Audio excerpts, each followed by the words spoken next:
hope you've had a good day of fun and games. It's time for another Boaty bedtime story.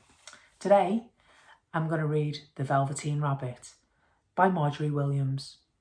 So, if you're sitting comfortably, let's get started.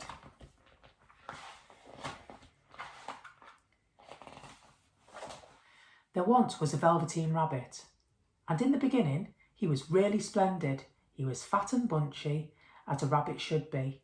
His coat was spotted brown and white. He had real thread whiskers and his ears were lined with pink satin. For at least 2 hours the boy loved him, and then his friends arrived for his birthday party, and in the excitement of looking at all the new presents, the Velveteen Rabbit was forgotten.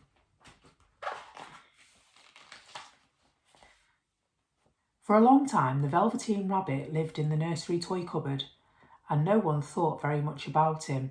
He was naturally shy, and being only made of velveteen, some of the more expensive toys snubbed him. The mechanical toys thought they were very superior.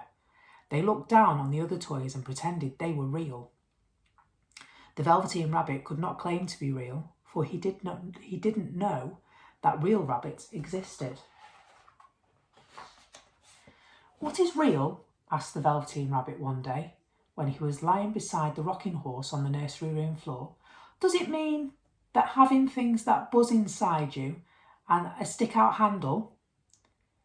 "Real isn't how you are made," said the rocking horse. "It's a thing that happens to you when a child loves you for a long, long time, not just to play with, but really loves you. Then you become real." There was a person called Mum who ruled the nursery. Sometimes she took no notice of the playthings lying about, and sometimes, for no reason whatsoever, she went swooping about like a great wind and hustled them away into the toy cupboards. She called this tidying up, and the playthings all hated it, especially the metal ones. The Velveteen Rabbit didn't mind it so much, for wherever he was thrown, he always landed softly. One evening, when the boy was going to bed, he couldn't find the cuddly teddy that always slept with him. His mum was in a hurry, and seeing the toy cupboard door stood open, she reached inside. "Here," she said, "take your old bunny. He'd like to sleep with you." And she dragged the Velveteen Bunny out by one ear and placed him into the boy's arms. That night, and for many nights after, the Velveteen Rabbit slept in the boy's bed. At first he found it rather uncomfortable, for the boy hugged him very tight. He rolled over on him, and sometimes he pushed him so far under the pillow that the Velveteen Rabbit could scarcely breathe. But very soon the Velveteen Rabbit grew to like it, for the boy used to talk to him and made nice tunnels for him under the bedclothes that he said were like burrows that real rabbits lived in, and they had splendid games together.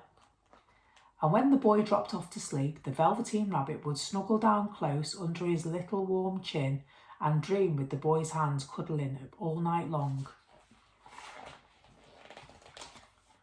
Soon spring came, and they spent long days together in the garden.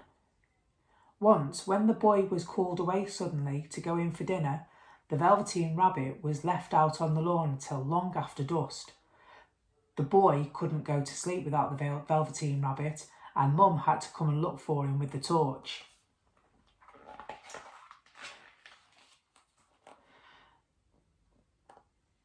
"You must have your old bunny," she said. "Fancy all that fuss for a toy." The boy sat up in bed and stretched out his hands. "You mustn't say that," said the boy. "He isn't a toy, he's real." When the Velveteen Rabbit heard what the boy said, he was happy, for he knew what the rocking horse had said was true at last. The nursery magic had happened to him, and he was a toy no longer. He was real. What a lovely story. That's all for today. Take care. Bye-bye.